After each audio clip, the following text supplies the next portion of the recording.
Yeah, you just count us in there. All right, here you go. I got you. 3, 2, 1. Welcome, welcome, welcome. Another edition of Sports and Other-ish. We looking kind of light in the family today, but what's up, Hayes? What's up, Hayes, man? What's going on with you, Troy? You all right? It sounds like we finally got you in the beginning. Sometimes you come in and stroll a little bit late. On CP time, man. You know how that It's goes. all good. It's all good. For people who don't know, might be your first time listening. I'm Troy.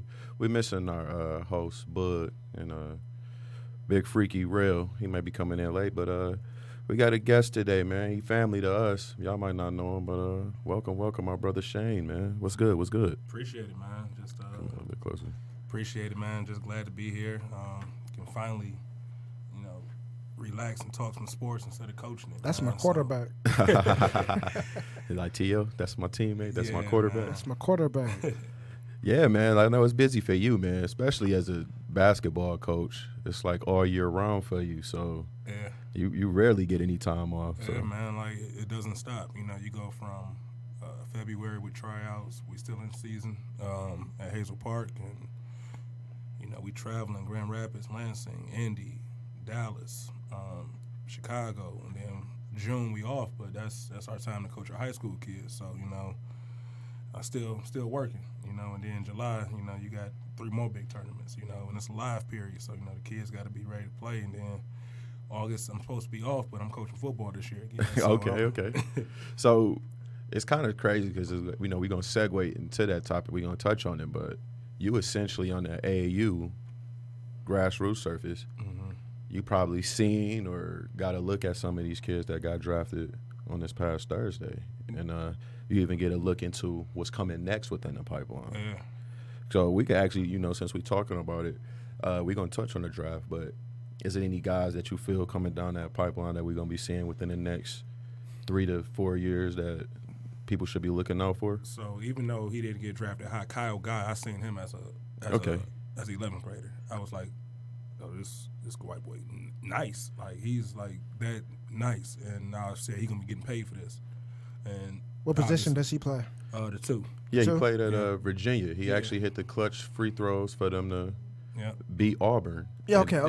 then Yeah, I got you. I think he bought on a championship game he too. did. Might he have did. had like he 20. played for this program called Indiana Elite, and they're a huge program. So they got a lot of guys pumping out. I wasn't able to see Zion.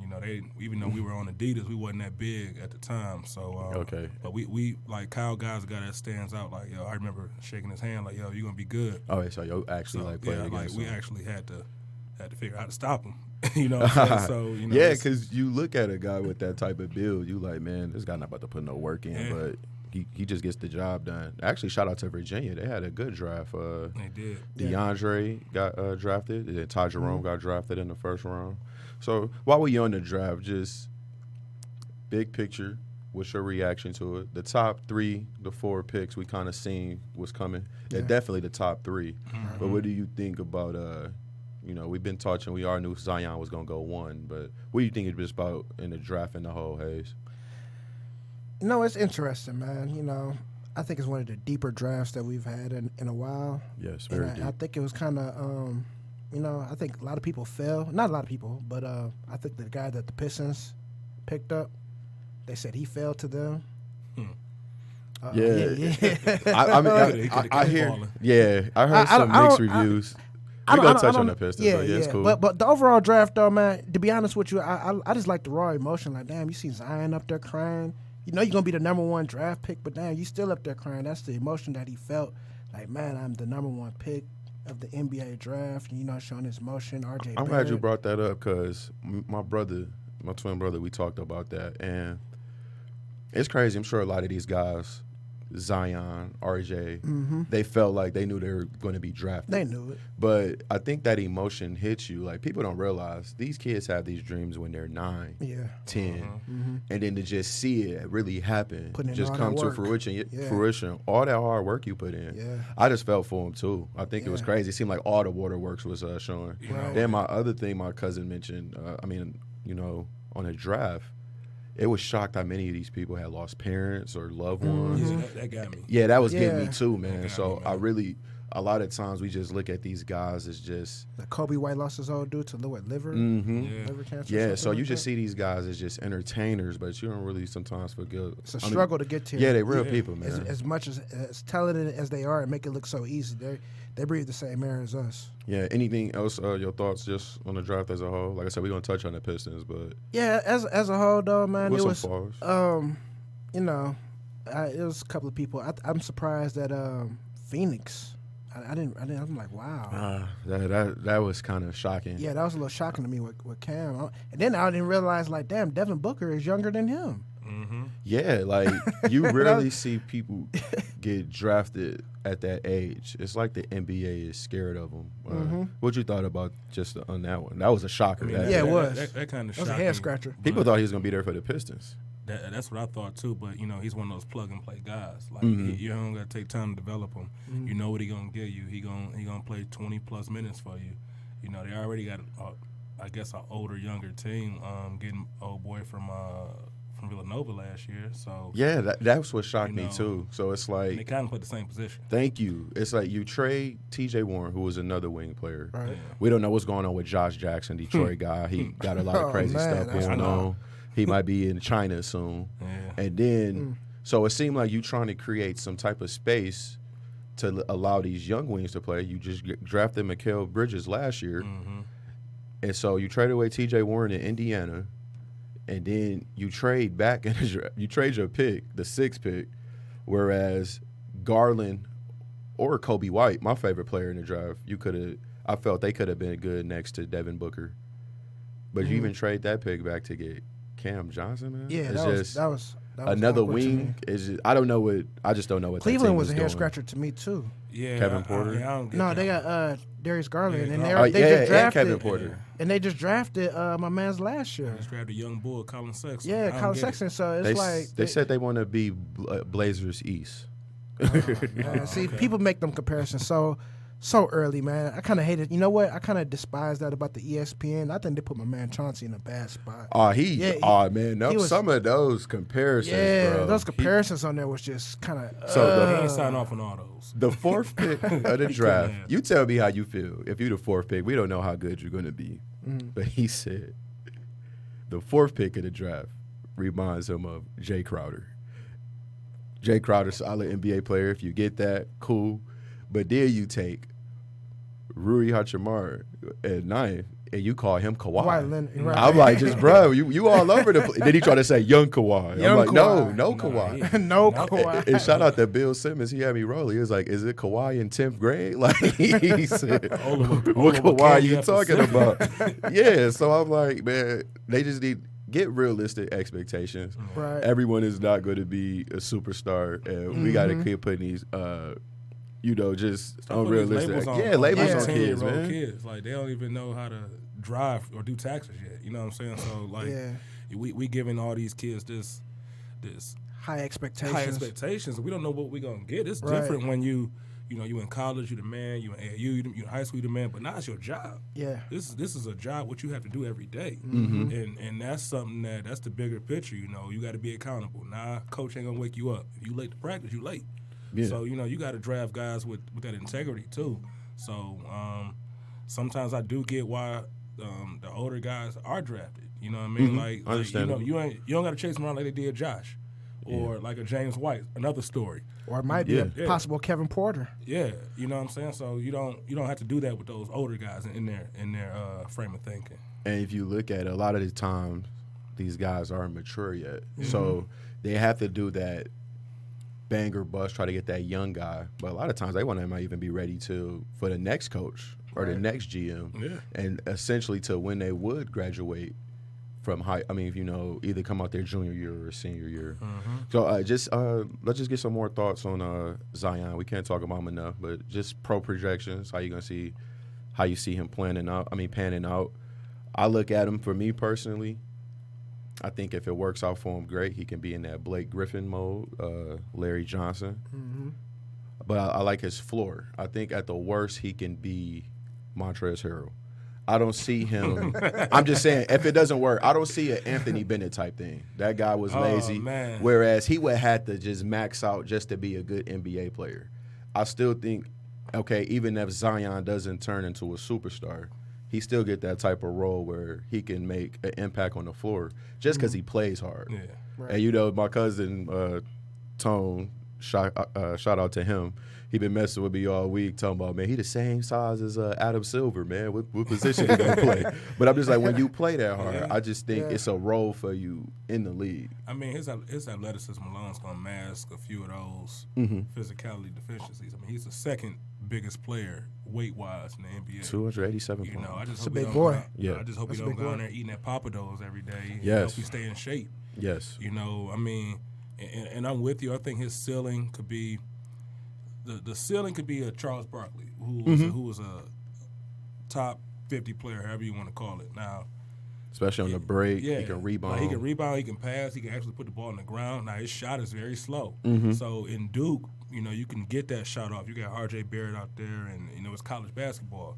I don't even get that shot off against LaMarcus Aldridge, against Yeah, Anthony especially with that Davis. height. And then you got to switch off and say LeBron checking you, say Kawhi checking you. You know, like I want to see that because now everybody's athletic.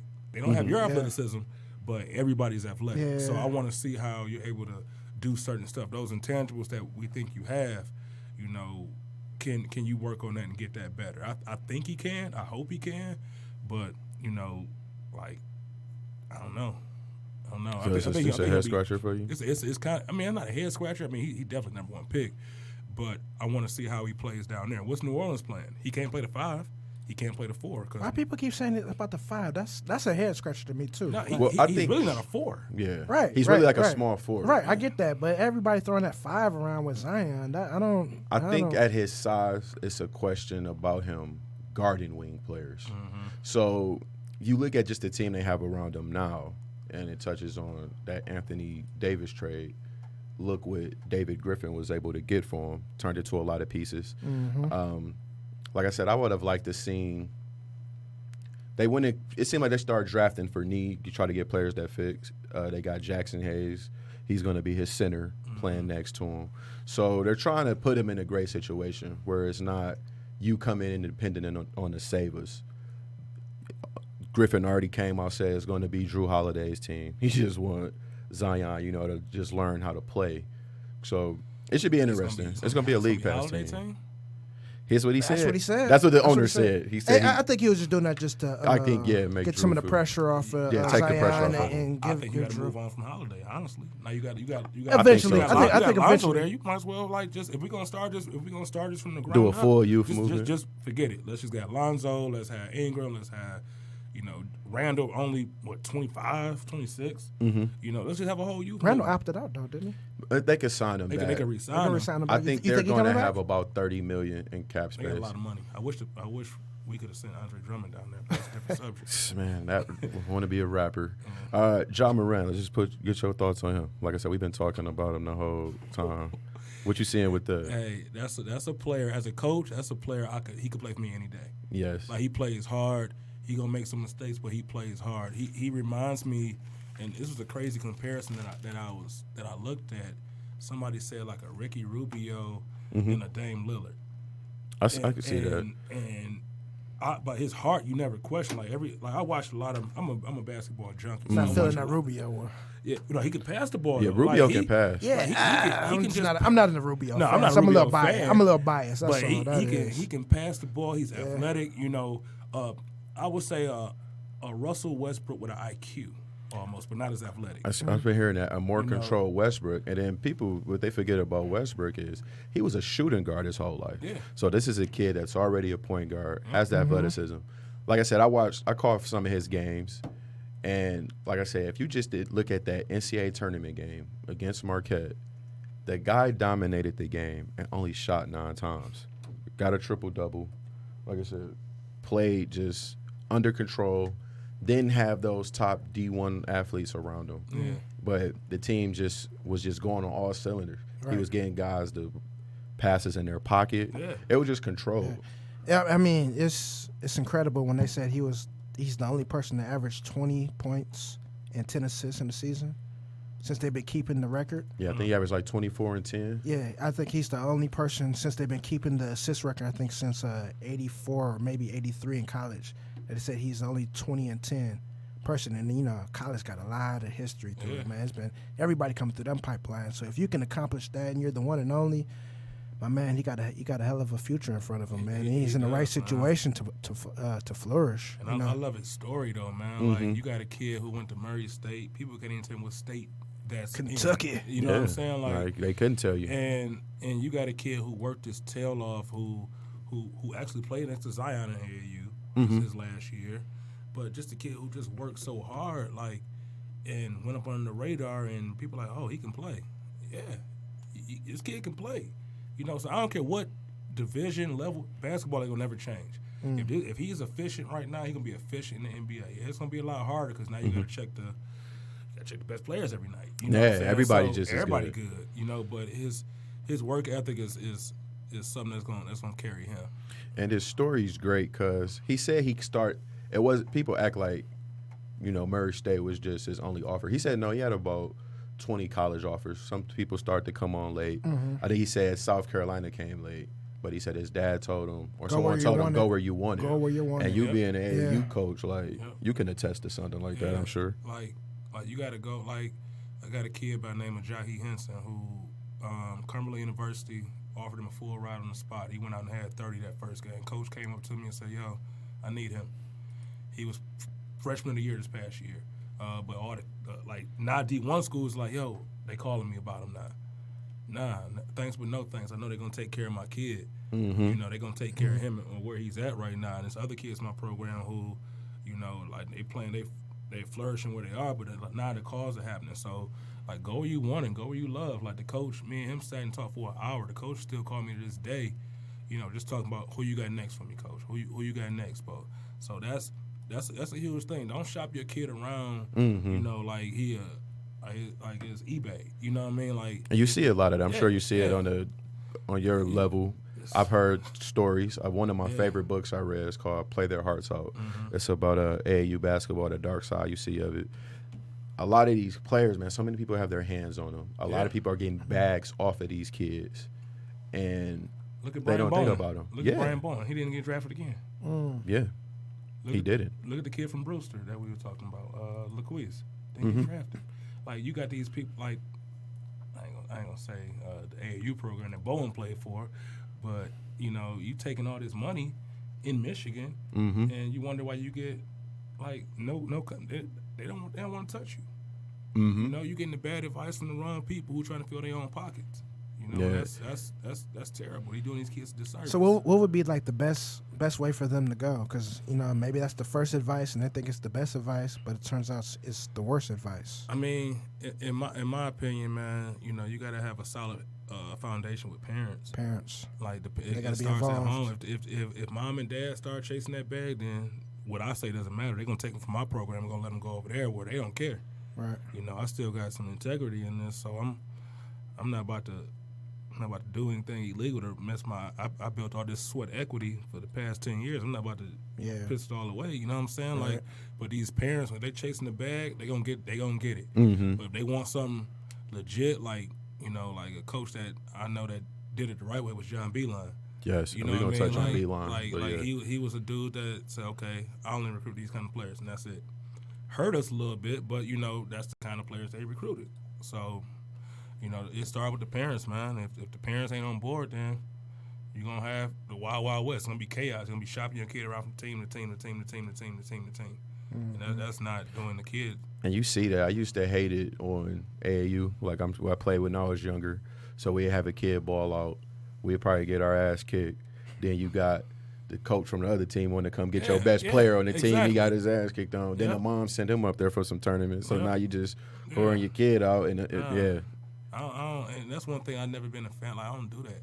You know, like, if you with us, you with us. If you leave, you ain't coming back. You know what I mean? But then you go see on the other side, go play with the family, go do all that. But when you don't play, now you trying to come back with it. Now, I don't. Yeah, because we get caught up in those names. We transitioned to RJ. He was the other big haul in this draft. Some people slated him as in that 1 or 2 range coming in. He failed at 3. It's not too bad. Sometimes, too, people forget with him is he's supposed to be graduating high school this year. So he did reclassify. It's some stuff to work on in his game, but I feel the NBA is kind of tailor made for him. Wide open court. He's on a team where they're definitely going to let him shoot. So he's in a good situation. What do you think about RJ Hayes? I like his situation where his father has played, and he kind of knows the ropes of how the They had a media and touching everything. moment, too. Yeah, they did. Yeah, that was pretty dope. cool. That broke me down too. Yeah. Yeah, that was all right there. That was pretty cool. And his godfather, Steve Nash. Steve Nash. So he has a lot of people that's positive in his ear, and he's gonna need that in all the people who know the ropes, because he's gonna be dealing with the New York media, and they could be tough at times. You know what I'm saying? So I think he has a good foundation as far as that. As far as him scoring and whatnot, I think it's his team to go. So I mean, he doesn't have anybody in his way. He can go up there. He can pull all the shots that he need. He can work on everything he want. And we all know that this first year, you know, hey, you're just learning the ropes right now. So it's a win-win situation for that organization, for RJ. I like RJ. Y'all's killing my man. Y'all been killing him all year, man. I'm messing He my went guys. 8 for 31 game, man. This He shot. one game. He was like what 2 for 15 from One 3. game. Y'all keep bringing up that one game. The Gonzaga It's- game, he it's- ISO oh, 5 straight times. It it's didn't pass. One game. That's Y'all, Coach K fault. it's True. man. I called him out too for that. Then Like I said Coach K was whispering in his ear. No, like I said, I definitely I'm gonna get to Shane, but I like his game. I'm rooting for the kid. I just feel like it's just certain times, whereas his feel for the game is off. He's aggressive. He's aggressive. Yeah, he's very aggressive. He's aggressive. You know, he come from that whole. He remind me of an old school type player. Right, He don't do. right. He doesn't do the analytics. He trying to bully ball you get to the rim. Mm-hmm. So he def has to work on his jump shot, which a lot of these kids Yeah. do. But I was still somewhat surprised at his passing and his rebounding. People forget he averaged like 22. Yeah, he did. And if it ACC wasn't really, freshman scorer. yeah. Like So record. if it wasn't for him and Zion, I don't know how good Duke would be. This was not a strong Duke team this year. It was really dependent on 2 players. They thought Cam was going to help them out. Coach K didn't have the depth he normally has, Right. and they beat the defending. I mean, they beat the team that won the national championship twice. So a lot of that has to do with RJ, great player. It's a lot he has to learn. It was just scaring me, just his decision making down the stretch. What'd you see with him? I mean, at the end of the day, he should be going to college this year. Yeah, he You should know be what at I'm Duke saying? this year. So like he's ahead of the curve in my opinion. Yeah, he got a lot of stuff he need to work on, but you got a 6'7" killer lefty who not afraid of the moment, not afraid to take the shot. I mean, I'm not sure what they're gonna put around him in New York, but I know he got Kevin Knox. I don't know if Moutier's still there, but that's his team to run. You know, Did you hear Chauncey's comparison for him? no, what he said. Called him Chicago Bulls Jalen Rose. Oh yeah. I did hear that. Third player in the draft. Shout out to Jalen. That's my guy too. But Chicago Bulls Jalen Rose. But I mean, I think you know he's gonna have he's a professional scorer. That's what he's a professional Yeah. scorer, and you can't stop him if you're a 2 guard. I feel sorry for you. Like he's like a Paul George. Like that's what he reminds me of a left-handed Paul That's a George. good- yeah, Like, that's a he good can get to the comparison. basket at will. He's gonna develop a little bit more handle. He's gonna have to lock in on defense a little bit more, like Paul George eventually did. But you know, like he's a professional scorer. Like in 2 years, I don't see why he shouldn't be averaging 24 a game. You know, that's just that. If he's not doing that, then he did something wrong. Yeah, especially with the transition. Then you look at him. He played for Team Canada. Yeah. We always stacked in the youth level on Team USA. Maybe His us. team, yeah, they beat Yeah. us. So that showed a lot there. And RJ, if you look at it, he reclassified and still was the number 1 player for this past class. Knocked out Zion and Cam from their spot. Right. So I'm expecting some good things from him. Come from a good pedigree, man. Yeah. I don't think he's gonna be scared of the bright lights of Madison Square Gardens. You know, coming out of Duke, you're already highly recruited. You're getting all the airtime, getting all the interviews and everything. So he's embracing this. He said he wants to go to New York. He knows what's coming up. So, you know, he's gonna be able to enjoy his first year or 2. But then after that, Oh, that means you're going to expect something. yeah, after that, then we're gonna have some real expectations. And but he's gonna that's let it the fly. thing, man. Like these are kids. Like these Thank kids can't even buy alcohol legally. You know what I'm saying? Like Devin Booker just turned 21, I believe. You know, like these are kids. We're expecting them to carry a multi-billion-dollar franchise. You know, and we sometimes lose sight of that because of their athletic ability. You know, and I think I say that because I deal with kids every day with my job. You know, and like these kids, some of these kids not, you know, they don't know how to be.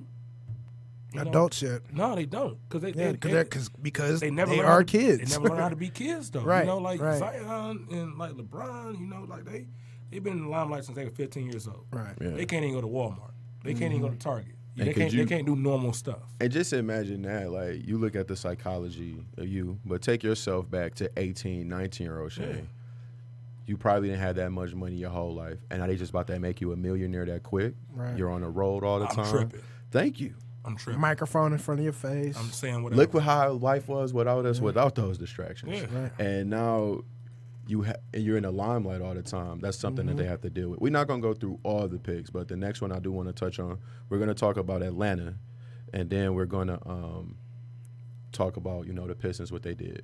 But the Hawks, I was kind of skeptical with their draft pick. So Okay. you I want to hear this. No, I'm saying I like the DeAndre Hunter pick, but then at 10, I don't know if I guess they was just reaching for Cam talent, taking Cam Reddish, like it's two guys that play the same, about to play the same position. Yeah, and then they got Kevin Huerter. He played shooting guard for him last year. I'm gonna wait and see about this, but I do know my guy Rashad Phillips. He loves this pick.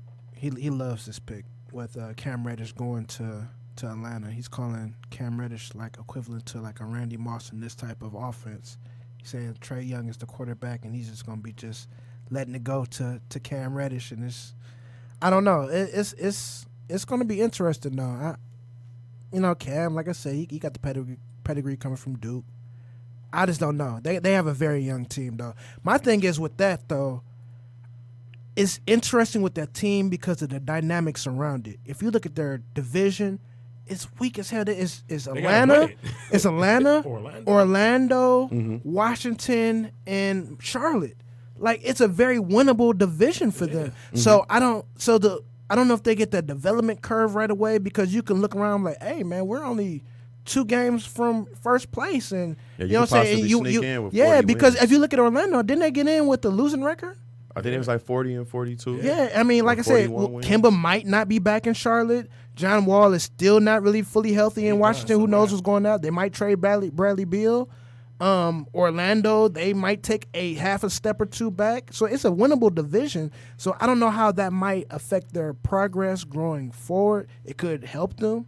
It could be a slight, I don't know, the expectations might get to them, but they're in a position to where everybody's going to have their eye on them. I don't think they're going to sneak up on too many people. I'm just going to get in a few comments. My cousin Dion, frequent caller of the show, he says he doesn't see it too much with he said RJ will be good, not great. He says if he can reach a Joe Johnson type level, that would be a decent career for him. He doesn't see superstar, but Joe Johnson is something that he could. He got to be better than Joe. That's what he was just saying. Yeah, that's what he doesn't see. ISO Joe. He got to be better than Joe. But Joe is nice though. Joe is nice, but he has to be somebody like he got to be 30 today in the big 3. Oh man, that big 3 was crazy. We can touch on that too. All right, and like I said, you was on that AAU level. You're still on it. Have you seen Cam? Like I keep hearing stuff about him. I don't know. Like, it just shocked me. What kind of stuff? I'm just saying, it just shocked me that he didn't thrive at Duke like he should have. I mean, but when you play next to Zion and RJ and then the little John that's boy, that's a tough look. Tough. When you're playing behind, sacrifice. you're playing behind 2 dudes who are literally drafted first and third. Like you said, somebody's gonna have to sacrifice. But it's like they label you a shooter. Can you at least do that job? Like Didn't nobody shoot on that team. I'm just saying, but Devin Booker didn't get a lot of touches at Kentucky. They did that stupid platoon blue thing, subbing 5 in, 5 out, and he thrived in his touches. It's just like Cam. He had some games where he did show up, but I felt he should have just been more consistent. Especially when Zion got hurt. That's what I said. When Zion got hurt, it was kind of like, all right, what you gonna do? And he really didn't do too much, but. And then not Trey Jones. Trae Young? Not little brother at Duke, Jones. Oh, okay, The other baby Jones. I'm glad he went back to college. They was calling him a first-round grade. I wasn't seeing that. Dude couldn't shoot. He's small. He definitely didn't have his brother's game at Duke, so Right. I wasn't seeing that. Nah, but I mean, I think Cam gonna be all right.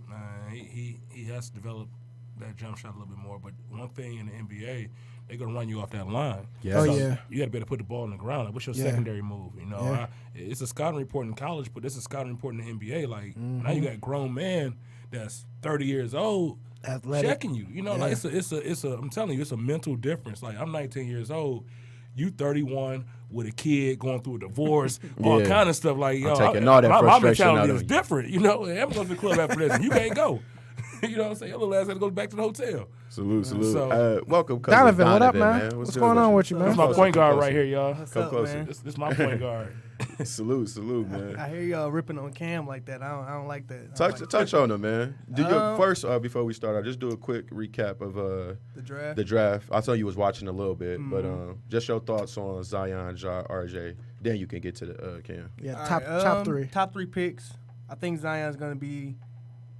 It's hard to live up to that hype, but I think he's going to be great. A great player, a great NBA player. Is he going to be the next LeBron James, Kevin Durant? I don't see that. Michael Jordan, Kobe Bryant type talent? No, I don't think so. Is he going to be a perennial All-Star? Yes.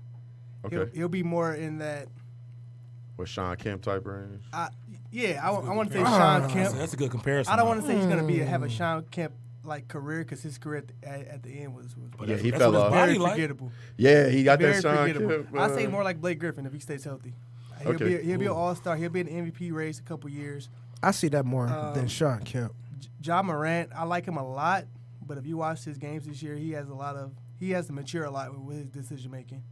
Him playing at Murray State, a lot of people didn't watch the games. I watched a lot of games, and it was a lot of games. I'm like, what the heck are you doing out there? Like, he's throwing the ball. Take into a lot the of stands. chances. He's taking a lot of chances that you can take at a small school because you're the only guy. You're literally, I think their center was like 6'6". Yeah, I saw that big Like, guy. yeah, their center wasn't big, so like you're the He got only swallowed up by Florida guy. State too. That game. Them Correct. looks didn't look the same. That was it's like like- 7 Niners. Yeah. It's like now you're in a league where everybody, you might be as better than other players, but everyone's like, okay, I need you to do something. You're not just about to go out there and jack up shots, throw the ball out of bounds. You're gonna have to do something in a structured way. And RJ Barrett, I think Barrett is. Your brother Dion said Joe Johnson. He I don't don't- say he'll be too good. Yeah, so Joe Johnson, All-Star, 7-8-time All-Star? Yeah, Joe had a So, decent run. He had a decent run, but I don't see him being a star. I don't see him being like the figured piece on a championship level team. So you don't see him as a centerpice. No, What you got, Shane? Because when you look at no, I him would play, say, like Donovan, I just said if he don't average 24 in 2 years, then he ain't doing it right. yeah, no, I agree. When you look at RJ Barrett play, like what sticks out that he's going to translate to the next level? Like this guy's going to be great at doing this. I guess you could say he's a decent finisher, but for college, he can bully grown men. I mean, little Exactly. boys, and get to the But rim. it's like, what's his sticking point in the NBA? Transition, I guess. Small stuff. Exactly. So it's like, I can agree with that. I don't see an elite skill. in the half court set when he has to. I think it's bullying is a play, what is skill. You think so? I mean, Yeah. like you're saying though, like he should be coming out of high school now. I was just about to touch So on I mean that is a physical skill. It's not what you want to rely on though. So it's not like what you're really banking on. He's but gonna get bigger. but yeah, it's definitely a tool in your kit, man. And I don't want to downgrade that because you're gonna need to be a goddamn bully in the league. It's gonna be some people down there who are gonna definitely bully you. So you're gonna need some of that. So I don't want to use that as a negative connotation towards what I'm saying because And he especially bully if he's people. playing a 2. Like if he's 6'7", 190, 200. So in 2 years he may grow again. He's 19 years old. Who Might be knows? about He should 220, at least be 230. 220. So Paul Yeah. George grow a couple inches. That's what I compare him to. Went from Put on 6'7" to put on some 6'6". weight like Giannis too. One knock I have heard about RJ though is his speed. So what about they get the switch? This is a switch in NBA. Will he be able to take those centers off? Off the perimeter. Will I he think be they're able to changing blow the past those game. power forwards? I think that's going to hurt him to change the game because now you got teams like Toronto. You throwing out Siakam at the 4 or the 5. So now you don't have your traditional center. You don't have Steven Adams, Andre Drummond switching on to you. You got Pascal Siakam switching on. Even Mitchell Robinson from the Knicks. I don't know if y'all watch the Knicks a lot. No, I like Mitchell. He's very switchable, and it's like Yeah, the he NBA. skipped. He's one of those kids that skip college and just train the The whole NBA year. is like leaning more towards that. So it's like, what are you going to do to put yourself It's a lot of 5 out. above? Yeah. Oh, Definitely. It's a copycat league. So thanks for your analysis on the top I want three. that copycat league or something crazy. We got time. So let's do, our hometown. Let's just go round table. What y'all think about the Pistons? Like or love it? Draft overall. Well, What I wanted your thoughts. Let's frame it like this. We're gonna talk about what they did. Then tell me what you would have liked to see.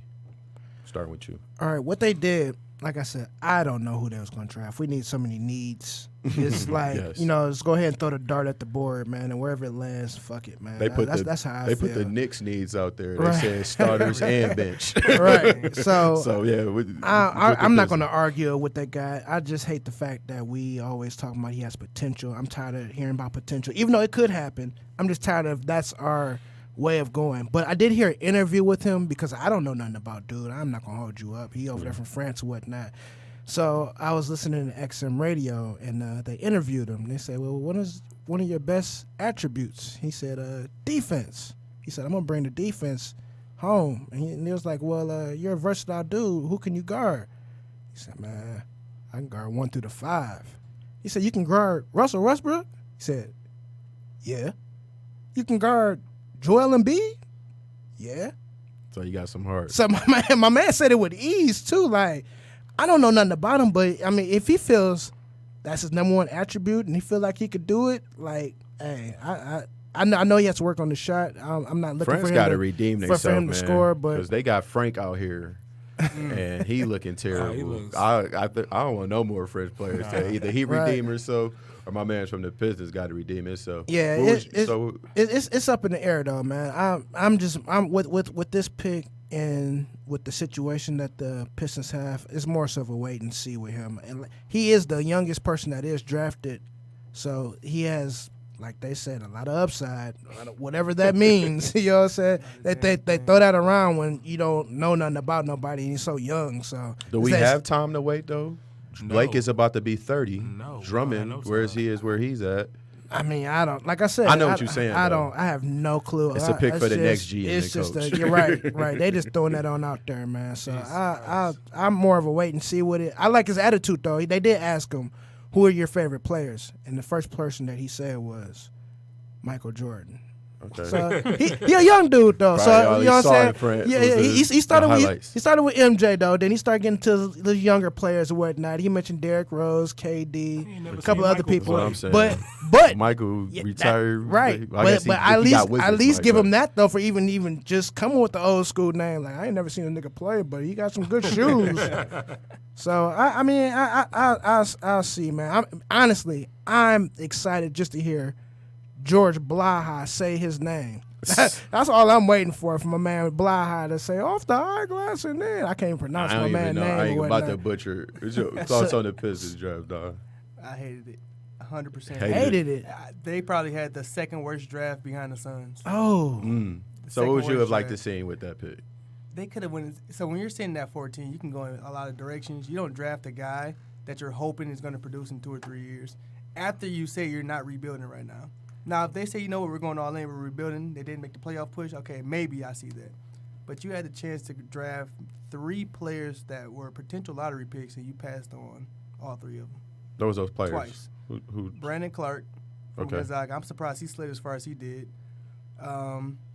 You had Bol Bull, who slid to the second round for whatever reason. And then my guy who I wanted them to draft was Kevin Porter. Yeah. I think Kevin Porter is going to be I said that best, too. I said Kevin the Porter. best.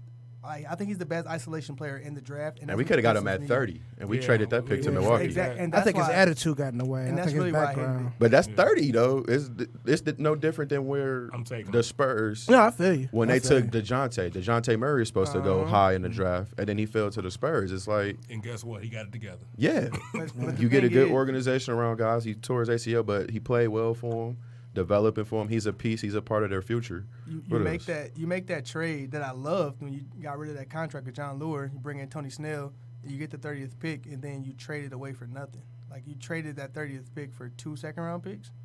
When the guy you drafted in the second round, you probably could have drafted with your original second-round pick. So Yeah, I don't Bone. know, I don't know what the Pistons were thinking. I don't know why they drafted this Who's the guy. Pistons GM again? Jeff Bauer, I believe. No, that's the owner. GM is No, that's not the owner. Owner's Tom Gores. no It's Tom Tom Gore. Gores. So who is it? I Sound remember like because it probably used to his be nephew, I Stan. don't I didn't know. pay attention was after Stan. Stan got. That's why we Arm- fucked up. We I don't think even know who Arm the Tellem- GM I is, think man. This Arm nigga just Tellem is swoops in running the middle of the night, man, and makes a pick and swoops right Yeah. back on out. We should have just paid $10 million Who to Golden is this State GM man or something. making these picks? Fucking Batman. Your thoughts on the draft, Shane? Yeah, I hate it. I hated it. Hey. We drafted a player at a position that we have our best player at. Okay. So how, like, are we rebuilding? Are we, what are we doing? Like, we just got swept by Milwaukee, so it's like, all right, we good. Instead of drafting a plug and play player like the kid from Kentucky who I wanted, Johnson, who the Keldon Spurs Johnson. took, Keldon? that's what I wanted. I don't care what pick. That's what I wanted. Like he gonna come in and play the three. He gonna score. He gonna play defense. He athletic. But now we taking a guy who name I can't pronounce or spell, a guy that's a project, and a guy that we drafted at power forward who is also that's our strongest position. So once they did that, I was like, okay, well, maybe we gonna trade Drummond. Maybe we gonna move this money around.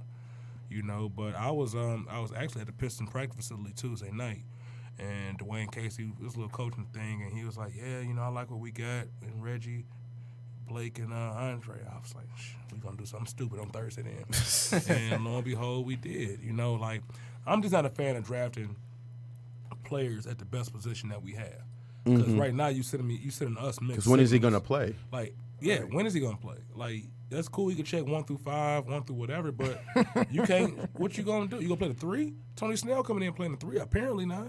Man, You still got Thon Maker playing the 4. thanks. So what? We don't have a plan, and we need a point guard. I like Buddy from Tennessee. Don't get me wrong. He should play over Reggie right now. Dang, we don't like Right. Reggie in the D. But like I don't understand what's going on. Like the kid we drafted in the second round, I didn't know who he was. The first pick, then we drafted somebody else. I'm like, I just went to sleep. It was like 10. I said, And they knocked you out like that? yeah, because I'm like, nah, man. I text my brother I went to 5. I text my sleep. brother 5. Like, I'm going to sleep. He's like, man, I'm already asleep. Like, I can't. My nerves got too bad, man. It's like I already got to deal with the Lions. Now I got to deal with the Pistons drafting bad. Oh, man. I hope the Red Wings drafted good the other night. We got faith in Eisman, man. We got faith in They Eisman. keep letting us down. Like I said, I share a lot of the sentiments as y'all. I wanted to see Kevin Porter, definitely. My thing is, at least try to reach for a guy that can probably blossom into something. And then for the NBA, at least get a skill. I mean, draft guys that have skills. Just give me somebody who I've seen. Yeah, that too. But I'm just saying, like, Darko 2.0. after 14, like, is it something that he can do that's elite? Is he a good shooter? Is he at least a good shooter? Is he at least a good rebounder? Can we at least get a guy? All right, seen at least the I nigga know dunk. Kevin Porter can get. I seen him dunk. At least I know Kevin Porter can get buckets. And then if you even think back to it, man, we just don't need to touch any international players. No. Especially after Darko. We should just, our draft rule need to be, don't draft players that played overseas. Unless you Luka Doncic or The something last that player we hit it for can was deny. Mehmet Okur. And that was And it fell to our laps. 20 years ago. Man. You know what I'm saying? Like, no. And that was probably Joe's That was good and best. I mean, his best, one of his best picks. And then after that, he fell downhill. But remember, he had drafted Okur. Then he had drafted a Tayshaun. Yeah. Then Y'all- after that, we didn't see it anymore. Y'all remember who Joe's very first pick was? Who, Rodney White? His very first draft pick. Do y'all remember who Joe Dumar's very first draft pick was? Mateen Cleaves. Mateen Cleaves. We took him 8th. Mateen Cleaves. And that was a terrible draft. I heard he he already admitted that he kind of got in kind of late and didn't do his research. Yeah. So he just took So somebody. he knew. took somebody who think that everybody would be comfortable with because he was at Michigan State and you know what I'm saying. Just Mateen come was right not down. an NBA player. he, It clearly Hey, showed. he wasn't a college player. He did the same thing with Darko. This guy. Darko, ain't he wrestling like bears or something? Yeah, he around like the country? he doing MMA? something crazy. Man, MMA. Rail was talking about it, said he saw a documentary on him. So we touched on our Wrestling bears. stupid. This nigga in the Wrestling. circus. He got some type of farm Some or shit something like now that. he He doing. wrestling bears. MMA circus. Yeah. So that touches on the Pistons. But another thing I want to transition to, because it has to deal with our home, our area we live in. You look at the draft, I seen 2 more Michigan players get drafted. Ooh. What's up with the state guys? You're getting the higher recruits. You're getting the players with the names, but we're not seeing that transition to NBA success. So we're going to start with Shane, go around. what do you think just about development-wise, Beeline versus Izzo? I mean, And is he happy now that this guy is finally in the NBA and out the happy. way? He probably sent him a fruit basket. Like, man, thank you for Much success. Last year was the first year that he beat him. Like, that was it. And what I say about that is, as far as the player comparison goes, though, like, yes, Beeline has sent a lot of players to the next level, and they're still flourishing. But Gary Harris playing well. Jaren Jackson, like the best player in last year's draft. You know, so he's hit on like 2 or 3. But like some of these kids, like they system players, and we all know this. Like Izzo does hold back his players. That's it. Like if you got to come down and run a set every play, no matter what, and you know you coming out, Right. you can't flourish. You know, I that's think why, the one kid that I think he got right and he told him not to go. Who was the kid when Mr. Basketball left after his freshman year? Deontay? Deontay, he not in the NBA no more. Yeah, Deontay should have stayed. Yeah. But other than that, I don't. A lot of those players you said, I just don't see what was happening. Like he holds back his players. Like I think Cash should have left after this year. This is the highest his stock probably gonna be. Just my personal opinion. Like he let him go. Like he holds the reins on players a lot.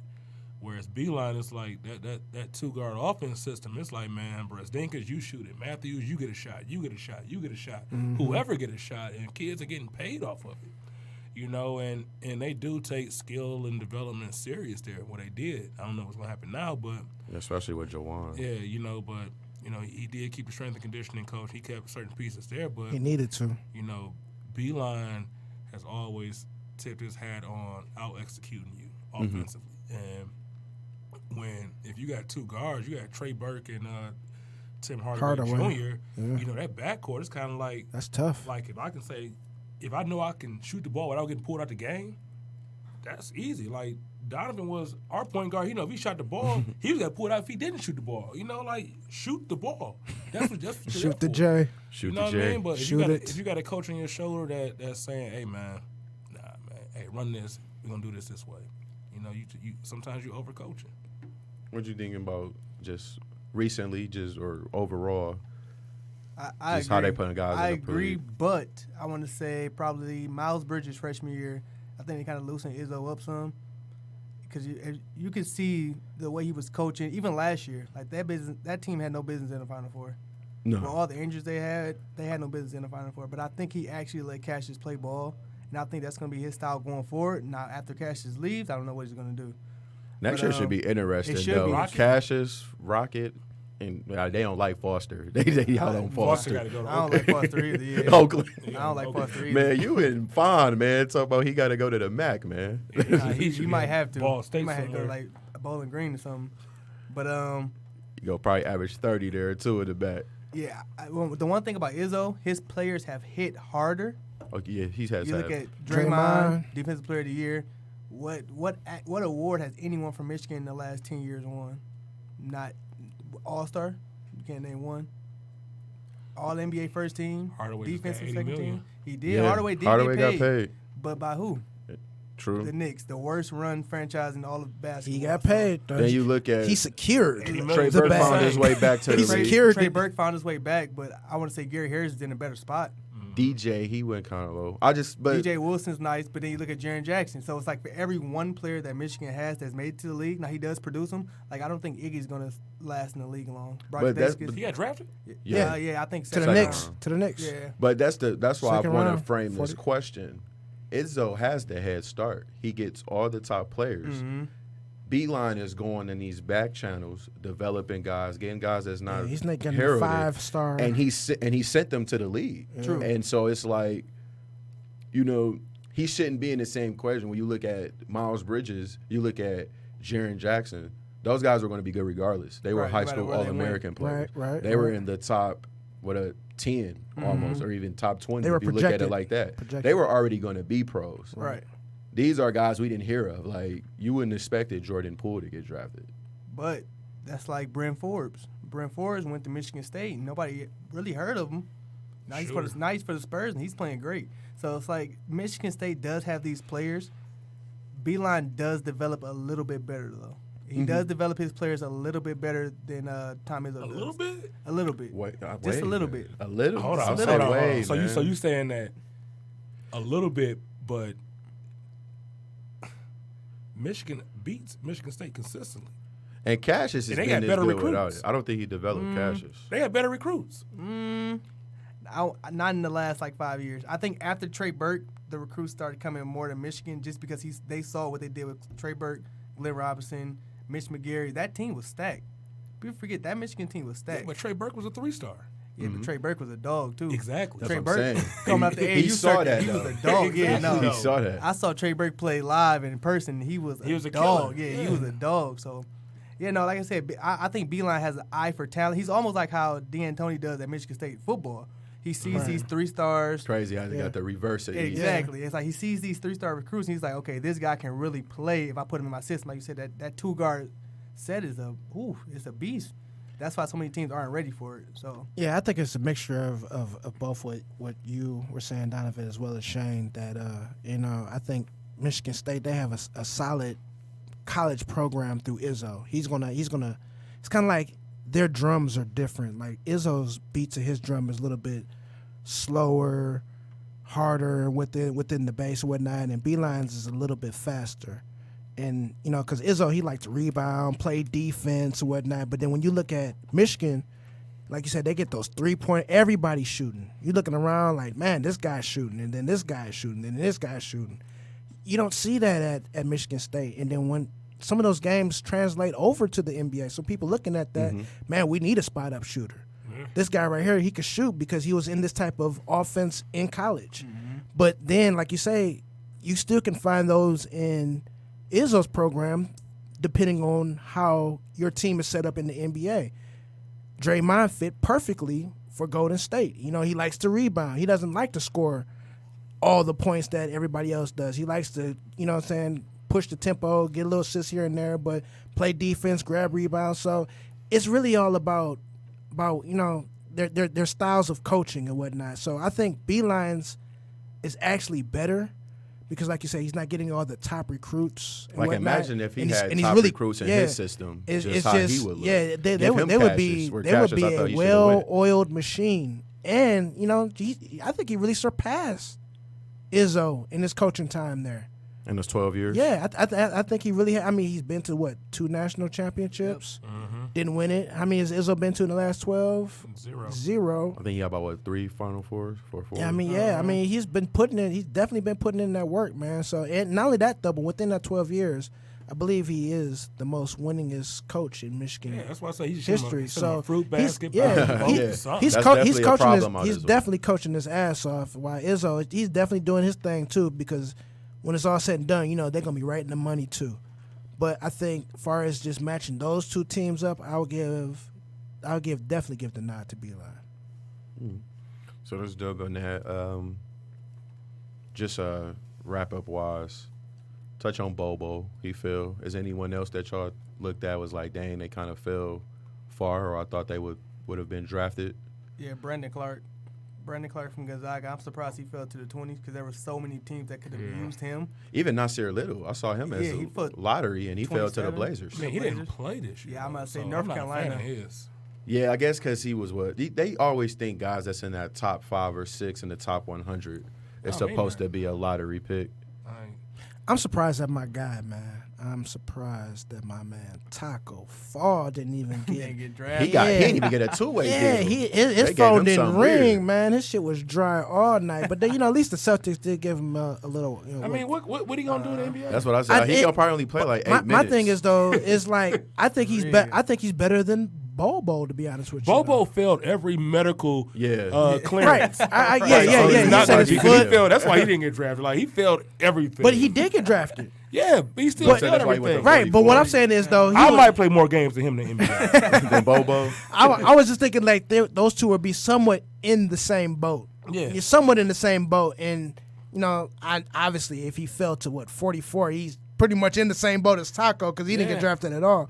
But they said that he was projected as high as 15 in some mock drafts. Well, I don't believe all that though, but I'm just surprised. I'm surprised that Taco Fall for the simple fact that he does have weight on him though. Bobo is only 208 pounds and he's 7'2", 2 or something like that. Like, god damn, you need to add some weight on you, bro, because it's gonna be a lot of banging going on down there. You got guards that weigh more than you, so. But Taco Fall, he does have some weight ability. I'm not saying that he's gonna be anything in the league.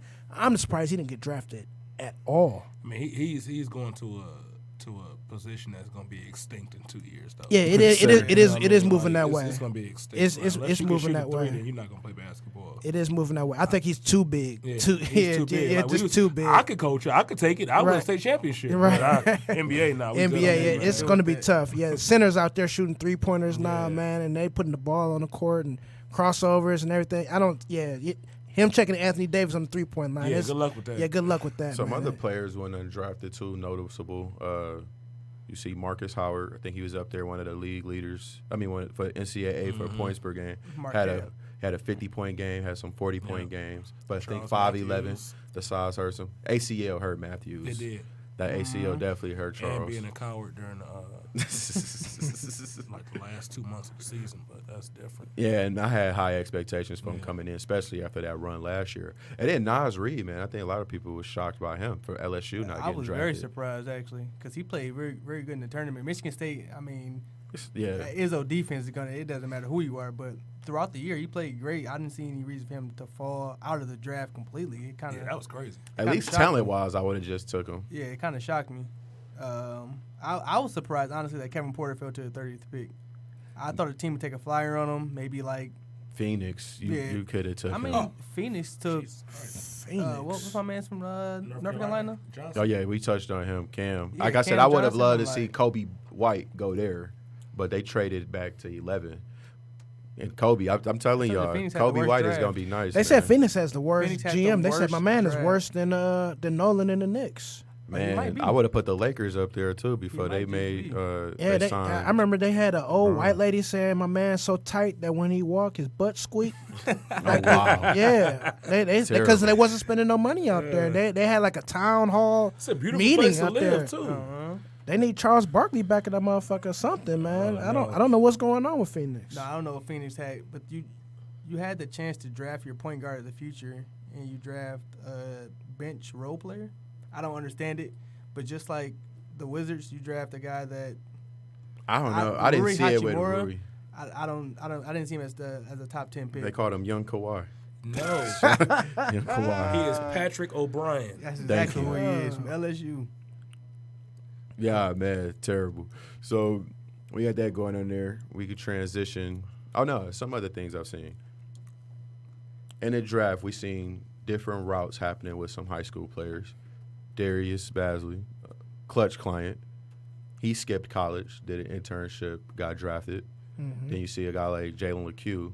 He skipped, passed on going to NC State. He went undrafted, but did sign with the Suns on like a 4-year, I think $900,000 like 2-way contract for the D League. Mm-hmm. And then even look at now transitioning to this school year. We see the R.J. Hampton. Mm-hmm. He's going to go overseas. LaMelo, his father messed up his eligibility, but he's going to be there. Overseas.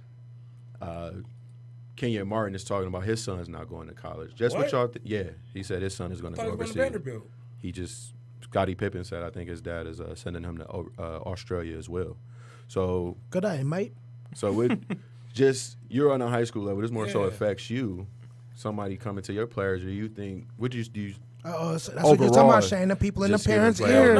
No. You take your ass to college. Like, you going against playing. Talk about the benefits. Just tell me why you pro college. So, for one, you play against the best players your age. Okay. You play against the best. You play against the top recruits who are going to get drafted. If I go to Australia, I'm playing against a farmer who probably got to go to work after this game.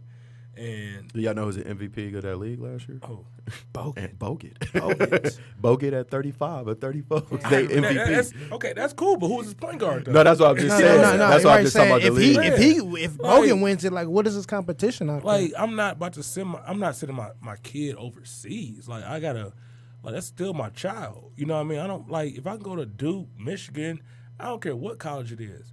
Like, if they're going to offer him a scholarship, he has a chance to prolong his career and play at the next level, then go play against the best players on TV every day.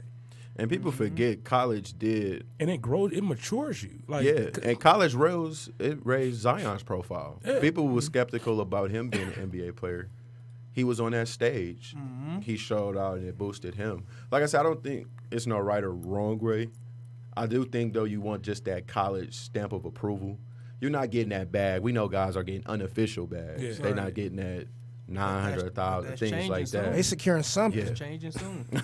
I think this Luka, like, let's get this straight. Luka was going to be great if he was American, if he was European, if he was Australian. It didn't matter. Luka was a good player. He's just a Facts. prodigy. But how He's a many prodigy. other guys from Europe get drafted every year that we never heard of and then do nothing?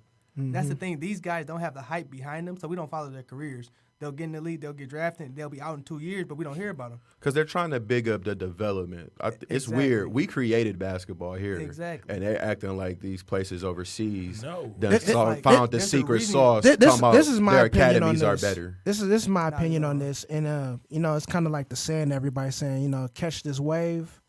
I think that everybody's trying to catch the previous wave, but the wave is gone. Like everybody's now trying to find their Giannis. Oh my goodness, he's this guy. This guy, he's it. You know what I'm saying? Everybody's trying to find him now. I remember back then, everybody was trying to find their Dirk because he was. Oh, we're gonna find a 6'10" white guy who could shoot this, that, and the other, and that wave is gone. But now, though, you look at it in this wave. Now they're trying to get our players, like I said, to try to get more into that European model. I think now they're looking at, and this might not be good for you, Shane, they're looking at trying to eliminate college as a whole and just create these basketball academies like how it is overseas. College and I'm like, as a whole. I'm just saying, For just even players. take that route Players, away. yeah. Just take that route away. That's stupid because everybody not about to get paid to play basketball. Thank you. And who's a better teacher than Coach K? Who's a Yeah, better teacher than exactly. Coach Cal? Those guys and those overseas colleges come to listen, get their knowledge. Like, man, I played college and football, man. I know I wasn't getting paid to go to the NFL, but guess what? I got my degree paid for. Like, that's stupid. So if they came and you say, just get this 50,000, just go to this school, and then if you don't turn into a pro, what you say? Like I said, you don't have Yeah, that yo, money. what You I'ma just got do? that 50,000 for I one got year, $50K. I probably blew on the chain because I'm 19 years old. I don't know no better. which we just talked about. You know, so why? Just set myself up, enjoy the college experience, have fun, do what you got to do. And in 4 years, once you graduate, if you want to keep pursuing this thing, go ahead. Go overseas. So at least have a backup Do you plan think with so? someone I with a don't degree know or something. Who, like that model, that European model, who has that worked for? Like, name one player. Dirk got better from playing here and developing Yeah. here with our trainers here. Giannis got better from playing here and developing here with trainers here. Luka came over, he was good. That's it. Well, the player has it worked for. What about these guys? Because if you listen to what R.J. Hampton said, you listen to, like I said, LaMelo, he doesn't count because he's He not had in to that go. fold. But R.J., I guess he said he wanted a chance to be a pro, try to live in that lifestyle. He get to play basketball full time. He called school a distraction. He doesn't have to be distracted by forced Stupid. to go to school. Right. Like, and I don't know how much his contract is, but let's just say 6 figures. He's getting $100,000 for that 1 year, and he signed a 2-year deal. I mean, And you just touched on Brian. Did it help Brian? Brian Bowen? nah. Brian Bowen is doing the same thing we doing right now. You know what I'm saying? Like, he's not working. You know, like, ain't nobody hiring him. I think he says Indiana, something happened with him, but I get what you're saying. Yeah, you know, He like, do it, we do it. but like those kids, like, who's giving them this advice? Like, I want to go be a pro. You don't know how to be a kid yet. Like, you know, you're. So the game of basketball is fun. It's supposed to be. It's a beautiful game. It's supposed to be having fun with. And now you stripping yourself of those opportunities, those college parties, those being on ESPN. You doing all this. We forgot about you. People didn't even know Brian Bowen didn't even get drafted. Yeah, I I just thought know he it would at least because- get a flyer. I Yeah. thought somebody would have picked South him up. Carolina, Frank Martin was like, thanks, but no thanks. You can't play here. So now what are you going to do? You 20 years old, you 3 years removed from high school, and now nobody wants to take you anymore. You went overseas and came back. Now what do? So for every story that works out, It's a story. You got of your living. Lenny, it's you got your like- Lenny Cooks out there. yeah, you got 45 other stories to that one that doesn't work out. Because Brian Bowen's not going to play NBA basketball. But if he did things right and he played with Devin Booker like he should have, because they both from like the Grand Rapids area, he'd be playing the NBA right now. Wow. And then, like I said, hopefully it works out for Jalen LeCue. He pulled out, had a chance to go to NC State. I think he declared, like, it's weird. People shocked him in May. He made the decision that he Mm-hmm. wasn't going to go to college. Him and his dad was exploring things. They calling you Baby Westbrook, but Westbrook would have got drafted. I don't know how you going to be Right, Baby yeah. Westbrook. He to get picked up on. I just thought someone for a potential wise would have at least tried to take him. No. And sometimes even the right management, it works getting with them. Like Clutch, they have a lot of connections. I don't know how good. Clutch is really clutch. Man. Yeah, like because the Darius they got it sold up. Yeah, the Darius Bazley. I didn't really hear of him. I don't know what he can do, but they got him in the first round. But what I'm saying is like we seen what Zion can do. We seen what RJ can do. We seen what these players that got drafted can do. What does this kid do? He playing against 16-year-olds who probably scared to check him. I don't know if he can play or not. I seen him dunk too. Yeah, you know what I'm saying? Like I don't know. And these parents go chasing this bag and getting these people in the wrong ear. It's like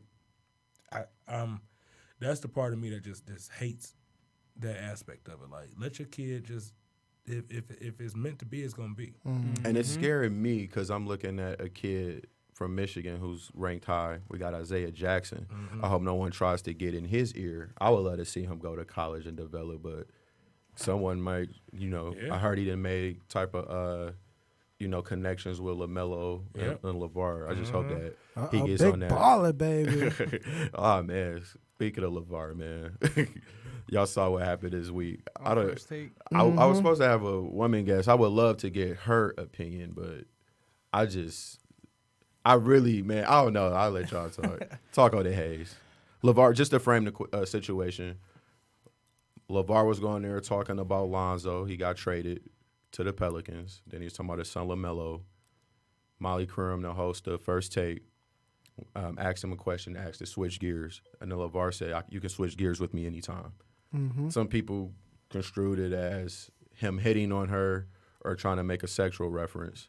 LeVar came out and made a statement today because he's been watching LaMelo at the Drew League I saw and that. said switch gears means switch questions. She need to get her mind out the gutter. But you see people like Jamel Hill came out and just ESPN said they're going to ban LeVar from their platforms now because they felt it was just inappropriate. He said, "How you gonna ban me? I ain't never been employed He by not y'all." employed, huh? They brought him on there. But just Brought do me you on think I just hate the society we in where it feels like Yeah, everything, man. Yep. We're chasing situations like this. And my bad, I just wanted to get my opinion out. You devalue real situations where people are being assaulted, dealing with the Harvey Weinsteins, things like that, dealing with the Cosbys. We're gonna take this situation now and we're gonna try to persecute this man. Let's put the time and focus onto real victims. Right. And if she feels Right. offended, it's not me to decide how she's supposed to feel. But I just really felt like that statement, you're trying to demonize a man, whether people think he's a clown or not. We don't need to demonize him over this. He does enough stupid stuff that we don't need to put this on his plate. And I think that's a situation that kind of helped demonize him because he does previous weird things. And everybody kind of like wants to hate him until now. Now everybody kind of wants to jump on his bandwagon. Like, Yeah, you Like, made him you a know what I'm saying? sympathetic figure. yeah, and it's crazy to me because it's like I seen an old clip when he was on ESPN, and she said the same thing. He said, you could switch gears. And then he kind of did a little, like he was in a 16-wheeler, kind of like he was switching gears, and he did the exact same thing. I mean, I don't know, but like you said, people go too far with some of these things, man. It wasn't even that serious. I didn't even catch it. If you look at him, his facial expression didn't change. Yeah.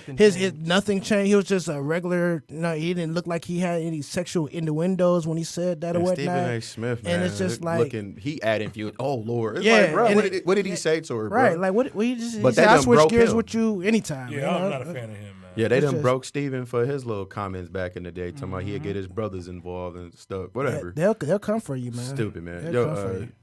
Your thoughts, Man, Don? I think I don't know what ESPN was thinking. They blew it out of proportion. If she didn't react the way she reacted, like, Yeah, yeah, she that- paused. yeah, She yeah. the one that made it awkward. and like you said, it's not my place to say if she's offended or not, or she felt. But in my eyes, just watching it, just literally just Right. watching it, I didn't see anything. His face didn't change. His Nope. tone of voice didn't change. The way he was speaking didn't change. Nothing changed. So it's like, He was just being LeVar. and Yeah. she cut them off in the middle of conversation, saying She can had she dick on switch her gears? brain. So And he then was just like, yeah, you can switch gears at any I, time. And that was I it. just want to frame it for this too, because people talking about she's a married woman. LeVar is married. We've never Right. seen him go on Right. TV disrespect his wife. Nah. This a lady that's had a stroke, Yeah. a woman that had a stroke. He talked about how he did her rehab. He didn't even send her to doctors. Right. And he's just been a family man. One thing, whether we felt he made the wrong decision He's with a Jello father. and LaMelo, Yeah. he's a father. And we haven't seen him try to bring any disrespect to his family name on that front. Business-wise, he may be a terrible businessman, but I wouldn't call him a bad father. Not at all. Nah.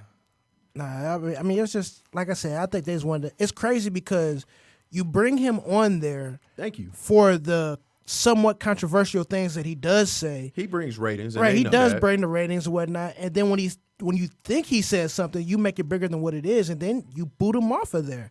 It's like I don't understand that. Like you're deliberately bringing him on here for whatever he possibly could say.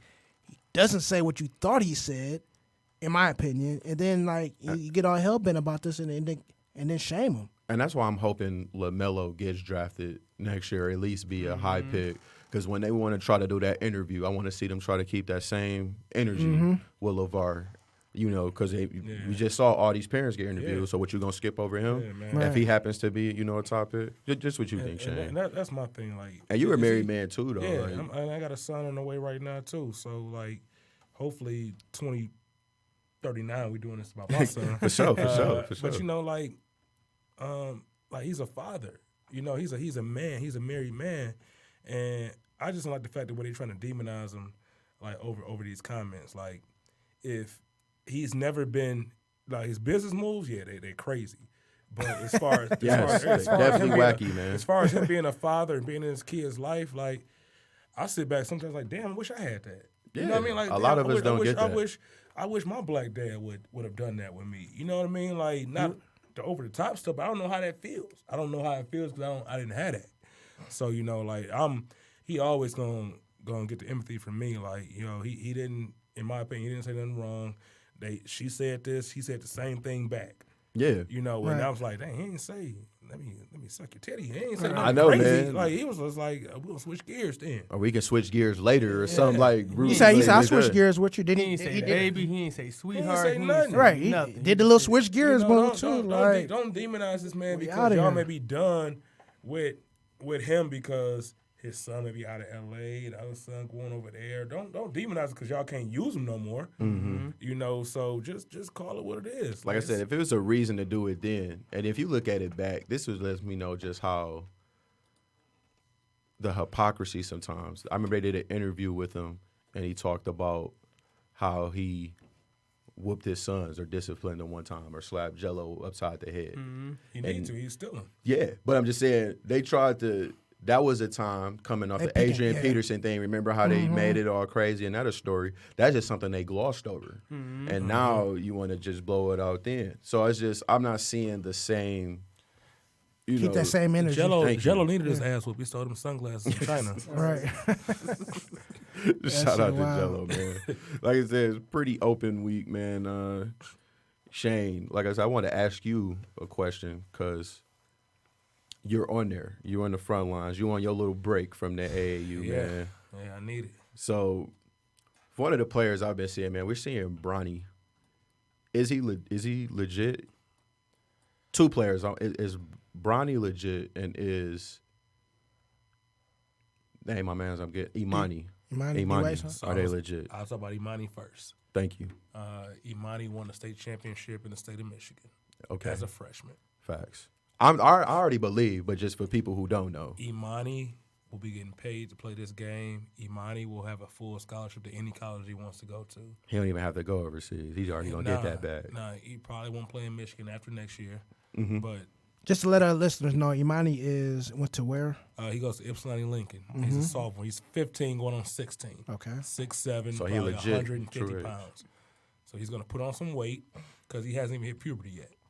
You know what I mean? Like, he's already tasted the state championship as a freshman. He has all this hype, all these accolades. His thing is he has one of those dads too. Okay. You They know, kind of see the dollar signs. So, you know what I mean? But it's hard not to see it when they're giving it to you. When Nike's saying, hey, you on the EYBL circuit, just your team only. You and ain't this pay for team, nothing. they're not even elite like that, are they? No. I mean, he's good, but that's why Bronny's team and them beat him because Bronny's team has everybody on there. Smacked like them. they beat him by 30. But I think Imani is a really good player, and like I said, I just wish he would, just be a kid. Like that's my main thing. Like people, like you can start resenting this shit. You can start resenting basketball. Because it's a business now. It's a at business. an age. It's a you business. probably got to sign autographs it's been a at business 14, at 13 15. for him. And that changes the game for everybody. Now, Bronny, the thing that tripped me out the other day was I was watching just some stuff online, and then Bronny hit a game winner, and they rushed him off the court like he Michael Jackson or something. I'm like, dog, like what? And my man's at the game with it blocked. What the fuck? Like, it's crazy. Like, when this start happening at AAU? Yeah, he had to get a security. Yeah. Security like, had to block him. Is he a good player? Yes. Is he gonna be good? Absolutely. Is he gonna be his dad good? No, his dad's one of the best top 3 players ever. Like, will he get to the NBA? Probably so. I think it depends on his size. I think he would have to get to 6'5". He's I think he's gonna be better than Jordan's sons. I'm just saying, Yeah. like, if he want to be a pro, Yeah. I don't think he can absolutely. be that at 6'2", 6'3". He's not the best player on his team though. Nah. Oh no, his team is stacked. And they got Mikey like Wi- 16. when Mikey Williams played with them, he's the best player. But he played with the Compton Magic now. Okay. Mikey Williams is the best player or the best freshman going into high school next year, in my opinion. Your thoughts on Imani and Bronny? I like Imani Bates. I saw him play at Callahan Hall. They played against King. That game was packed, man. Yeah, it was packed. It was packed to the walls.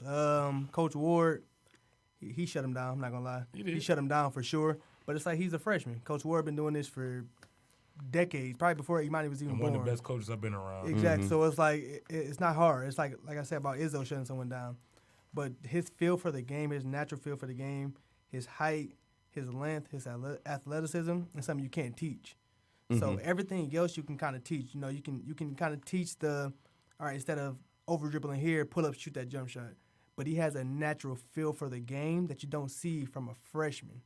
Like he plays like a seasoned high school player, and it's like I think they're going to build something at Ipsy Lincoln. I don't think he's going to leave.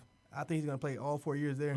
I don't think he's leaving and going anywhere. I think You don't see the prep coach route there- if he want to. No, because I think the coach there is like real close with his dad. I think it's like his dad's best friend growing up, something like that. So I think he stays there unless one of these schools pull a Josh Jackson and open up a school just for him and offer his dad a coaching job or something crazy like Can that. it become too easy for him just in Michigan? Can Because it? Yes, I would and say, I don't know, and I ask you, Shane, some people feel like our basketball has taken a hit over It the has. years, It- especially with top players like Brian, Josh, Even Miles left. Yeah. They don't stay in state. Miles left, Lil Wendell left. Yeah, Wendell, he left. like because we're so archaic. There's no shot clock. You can't play on TV. You can't play so many miles outside the can't state. travel. You can't do Can't certain stuff. It's like, so why would I stay here? And I can go like Beverly went down to Mount Verde and not he's signed to Miami. Like Oh wow, people wouldn't even know you was yeah. from here. yeah, like like why do I gotta be stuck here if I don't have to? So Michigan basketball, just in my opinion, obviously I love coaching, but I wish we could do more. I would love to go play a team in Atlanta. I would love to go play teams certain places, but we can't. Yeah, I we think it's can gonna do change. Chicago. I think it's going to change because you look at these, even basketball and football, like the amount of talent that Michigan is losing every year. I think the MHSAA is going to look at that and they're going to have to change it. But they haven't gonna though. have That's to the change thing. it. Like it's been years. Like Cass was good when like we were decent when I was there, but like 2012, 13, 14, they ain't changed it then. Like even when Cass going to play those teams from Canada, those team in Toledo, like So what is it going to do to change it? What do you think it might be a remedy? they gotta die. I think Yeah, it would think take some Imani new Bates- blood. Like it's gonna getting take some in. new blood. Yeah, but when they die, their kids. I think Imani Bates leaving, if he does, will change it. You got the number one player in the nation in your Yeah. state. Josh was that And had the that only same way- height, Josh, right? yeah, Josh Jackson had that same Josh height. had the same thing, and he was like, man, once we couldn't go play Lila Mir when it was consortium. Once they couldn't go play those schools with Josh and Vince and all those kids there, it was like, nah, you can't do that no more. But right before Al passed, he's like, I'm out. I'm gone. Like, why? Like, if we can't go play the top schools, like, it's no reason that Wendell shouldn't still be down the street playing. Now he got to play at La Lumiere. Now he on TV all the places. Him and the big guy that went to Washington. You know, like. Is Jermaine still at Spire? No. Oh, he left? Something happened? He do something. Oh, okay. No, because I was saying I knew that could have been a type of deterrent because he took it seemed like he took all our players. He took everybody. You know, this like, year. It was some stuff that happened at Old Redford. Shout out to my boy Cub who coaching at Cornerstone, who was Old Redford coach. All right, we could talk off air, get that info. Yeah, but you know, like it's just messed up, man. And until we see the error in our ways, we're gonna keep having these kids leave. We're gonna keep having, kids think about putting putting them elsewhere. Because my father, this was even 30 years ago, even going back to where the Fab Five, he said it was a time where you can look at the top 100, and it was at least like almost 25 players from Michigan in the top 100. And if you look at it now, it's rare. Or if you do see them, they're representing another state. They're playing at another school. Like, it's a reason that Romeo went to go play with Ming. Well, it's another financial reason, but Romeo played at Main Streets for a couple tournaments last year. Before he came back and played with the family. Romeo was supposed to go somewhere else this year, but he like, I just want to stay here. I want to stay home. You're a top 50 ESPN player. You can't play on TV. You can't do that. You can't play on TV unless you play at the Breslin, unless you play in the state championship game. It's not fun. It's not cool. When you turn on the TV in August, you see all those teams from Alabama, the Hoovers, the St. Augustines playing football. Why can't I remember when I was in high school, Hoover had a TV show. Yeah. It came on Why can't Catholic Central do that? Why can't De La Salle do that? They just won 2 in a row. Why can't Cass do that? Why can't King do that? We handcuffed. So until that narrative changes with the MHSAA, then we're gonna keep getting the same results. Any final thoughts, Hayes, Donovan? No, Right. I agree 100%. They have to change the rules, especially with the social media. Because back in the day, it was like they had the same rules, really. Like nothing really changed. It's just that now it's more accessible to everyone. Like so now these kids are turning on TV like, oh damn, Huntington Prep is playing Oak Hill Academy. I can't even travel to Kentucky and play a team because that's outside of the jurisdiction that the MHSA allows. They have to travel to you. And just imagine how cool we thought it was. Like I remember seeing Bron playing a high school game on TV. Right. And could you just me, I was 12, 13 at the time, and just the excitement I saw. And then from that, seeing other kids, I remember he played DJ Strawberry. He had played Daryl Strawberry son. Yeah. And those are looks that that exposure is priceless. You could have a kid who probably shouldn't be playing college basketball. He come out and hit 2 threes that night. Exposure. And they're like, Yeah, man, what's your name? You played with so-and-so. that exposure is priceless, and It is. we're falling behind when it comes to the rest of the states getting our kids out there. Yeah, I want to touch on something. We get a little deep now, going into the other ish of the show. But for people who wasn't aware, you need to be aware. 2 major things went on this week. Salute to everyone that celebrated Juneteenth, the celebration of We free. being free. So Somewhat. we have that somewhat. Thank you. I'm glad you touched on that. Because also tied to being free, they had the whole HR 40 reparations hearing. So for people who don't know, boy. a lot of it to me, I felt like it was a farce. It was disrespectful. Because if you're going to really talk about reparations, it needs to be a serious matter. It wasn't serious. It wasn't serious at all. I'm seeing people like Danny Glover there. No disrespect to him, but you can't Lethal be. weapon, baby. Yeah. You're a celebrity. I don't need a celebrity speaking on my behalf. Right. We have expert economists out there, people who have really done work on reparations, Michael and we Eric bring Dyson you. wasn't there. Yeah, and then they had people on the other side too saying why we don't Why deserve. we don't. Yeah, So I'm just and it's saying, kinda like, we don't they're need shucking your and opinion. jiving That's what I'm saying. on the other side saying what kind of like the Just touch on it. It was a male Candace Owens. I forgot the dude's name, but he pretty much I just could let going you know, hard. Hughes, Coleman Hughes. Yeah, that's who it was. That's his name. And that's what I'm saying. You get these Coleman Hughes cats, the Candace Owens Act. My man's got videos on the internet. I guess he was trying to be a rapper or a musician. Yeah. He was trying to be a celebrity or entertainer. Yeah, it something didn't work like out for Hoes him. Love My Dick or something like that. Or Something SoundCloud. stupid. Yeah. So that doesn't work. And now you want to go to the shucking and jiving to try to get Right. some type of notoriety. Combs At gonna be the end, Combs. Yeah, and then I'm like, just Sheila Jackson, Black Caucus. Why are y'all even inviting these type of people? Right. We should have just been able to state our case, whether we get it or not. I don't care. my- I'm just saying, my whole thing with this- don't make it a mockery. And I just Right. really felt like that was a mockery. Yeah, it's all a clown show up there on Capitol Hill at times, man. They just get up there to have people on their sides just shout and yell, and whoever can shout and yell the loudest wins without even getting to the real situation of the issue. But my thing with reparations is, though, it has to be more than just. I don't. It's so complicated and it's so deep. I don't want just more than just like money. It can't be just like, well, here, because once you, like, I heard somebody that was running, it's about 25 people running. Heard one of the for the Democratic party, Marianne Williams. yeah, saying I want to Williamson. give them like every black person $3,000 or something. Like, I don't need a fucking tax refund check. Like, Give me diplomatic immunity. I mean, yeah, because once that little 3,000 is gone, it's like, well, we paid y'all. Here you go. You don't have nothing else to say from that. Like, what the fuck is $3,000 going to do? But it doesn't need to be like, it needs to be something way more than money. It needs to be like land entitlement. It has to be with laws. It's a very complex issue, and I want people to take their time with that, because if it ever does happen, it needs to be done right. And that was just that wasn't right. That was a shit Your show. thoughts, Donovan? The whole reparation, it's hard to wrap your head around, especially for non-black people, because you don't think of, when you hear reparation, you're like, okay, these people are just asking. Then they for say money. disrespectful stuff. Well, I wasn't a slave owner, but you get the. My bad, let me just spit right quick, because I want to say it's more than just slavery. Correct. See, people want to think, oh, I wasn't whipping people. Oh, we wasn't. And you wasn't doing a this. slave either. Nah. Right. So you wasn't born at that time. where reparations is for, it goes from slavery, which ends in 1865, up to Jim Crow. Then you're not even Jim Crow. You have to deal with the redlining. Where has black people even had time to even participate in wealth in this country? You look at black people, we have about 2.6% of the wealth.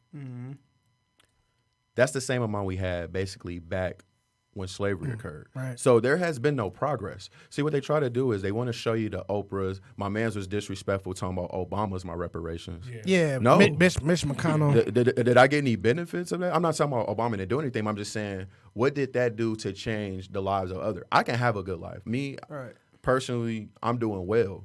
But for every one of me or every one of you, we're 40 million people. Right. The bottom class of this race, they're like worth less than $1. Those are the people that need the benefits. Correct. You get what I'm saying? And my children, they may end up being well. But what about their, their cousins? How are they going to be? And we're getting to a place in America where we can't even afford to be American. We got people that work hard all day, and they forced to do Uber once they get off work.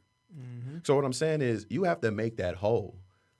We don't have industries like that in America, as far as like oil, things like that. So you look at blacks, they did the cotton industry, things like that. We built America up until railroads, things like that. And they got a head start. And you got to make them whole. Huge start. So to just disrespect them and try to write them off like that, and it shouldn't even been a side that was opposed to it even there to argue it. We didn't have to hear that. And that just lets me know that they wasn't serious about it. They was playing. What I really think it was about is you have these people trying to run for president next year, and they want to say, well, at least we tried to do something for you black people. Still vote for us, and maybe we'll give you something. That's how it is. But we tried to do something Dangling for that you. carrot in front of that donkey. And that's all it is. So imagine you running a 100-yard dash. You started here, but then somebody else started with Yeah, they gotta 10 yards to go. That's what it is. You know what I mean? And 100-yard dash. They running 10 yards. You got to run the whole 100. You got to keep catching up. And then you got obstacles in the way as well. You know, and what angers me about it so much is that, the Jews got money from the Holocaust. They got paid from that. The Japanese Americans got paid from that.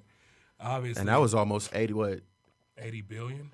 No, I'm just saying, like, if you even look at the difference in when they got paid, no one said, oh, that was so long ago. So basically, for the Japanese, they That would was put within for the the past people. 60 years. Yeah, that was what people put in internment camps. Yeah, and I don't think they got concentration camps. they got basically their checks in like the 80s when was whatever World War That was in the II, 50s. whatever when they 50s, dealt with late that. 60s. So and to just be able.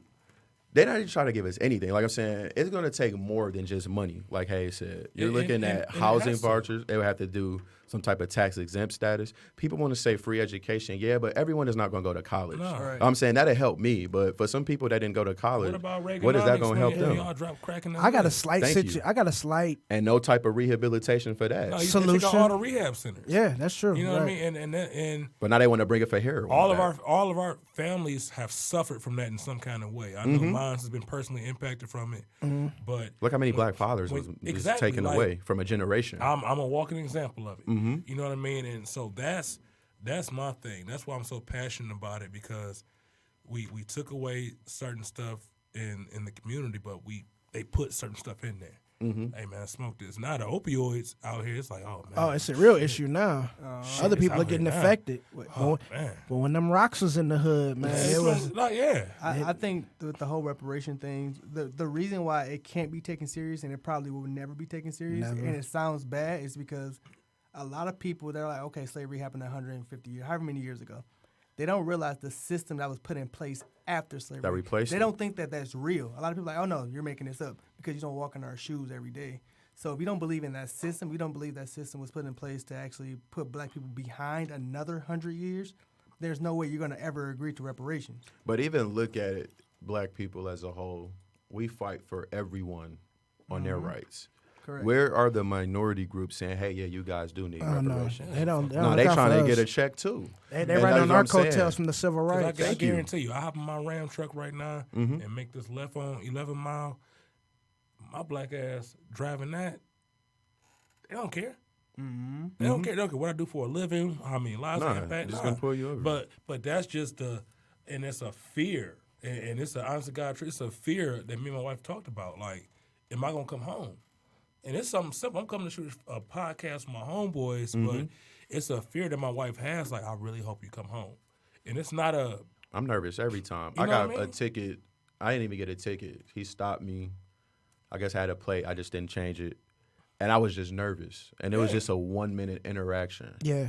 And dude it wasn't even right for me to probably even assume that he had bad intent for me. But it's so much PTSD from I'm all triggered. this Yeah, garbage that's it going is. on. Yeah, I'm And- like, and dog. you know the funny thing about it too? Everything here, just take this, send me on my way.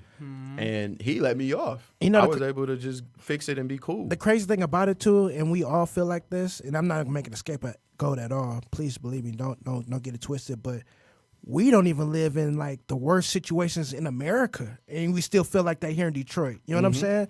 Like Ferguson or something like that. You would think like, oh, they are really crazy down there in other parts of the country. Like we actually have it somewhat better, even though it's not good on any stretch of the imagination, but it is way better here than it is in some other spots.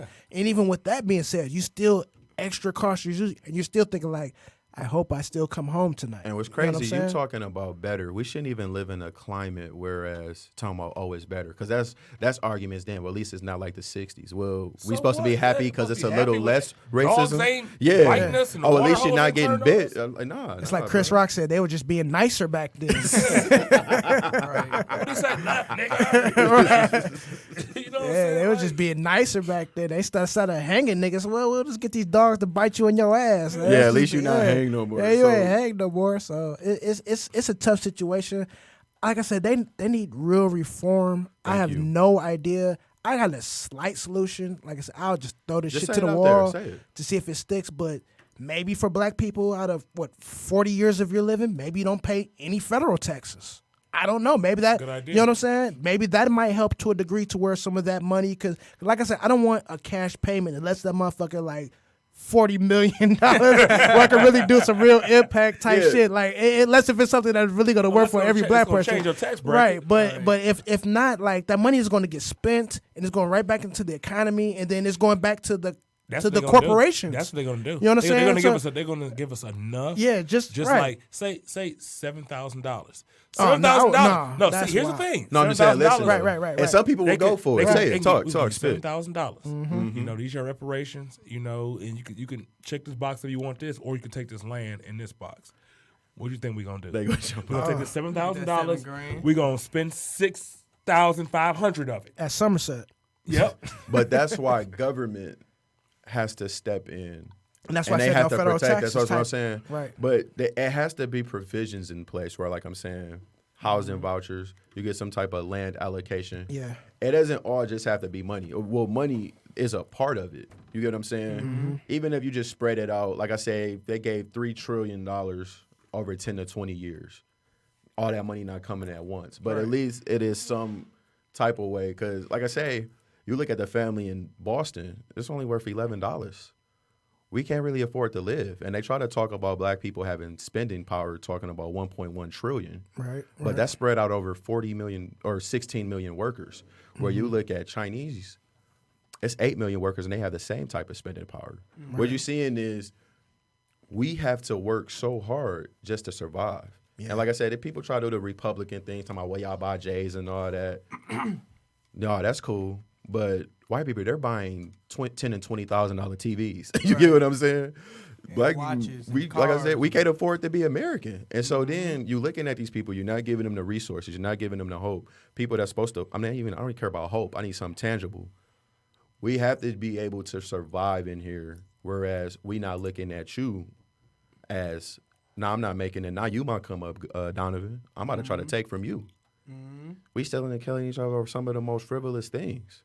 You get what I'm saying? Right. And that's because we don't have. Imagine if you was born, like I said, your father's there. Maybe he didn't have to do that. But just imagine how your life would be if you didn't have to go through all those twists and turns and obstacle course. You could have just had a straight path. What would be some solutions then? Because like we all said, what happened on Capitol Hill was just like, it was just all a clown The show. first solution is get the people there. What would need to do for them to, like, honestly, like, hey, man, these people really mean business about this. We have to take them serious. They need to be held accountable. Because, like I'm saying, when we do hold them accountable, because but they saying don't. They're not held accountable. I'm just saying, in my opinion, I voted Democratic. Whatever the 2 times I was supposed to vote. I've only been voting since 2008. You have to represent my interests. Right. And I'm not seeing that. What I'm seeing is you come around, you do a whole shuck and jive every 8 years. You get what I'm saying? Every 4 years. They do that from the beginning of time. But like I'm saying, it's just a mess. You have to, as black people, you have to do something for them. Right. And what I'm seeing is things trickle everywhere.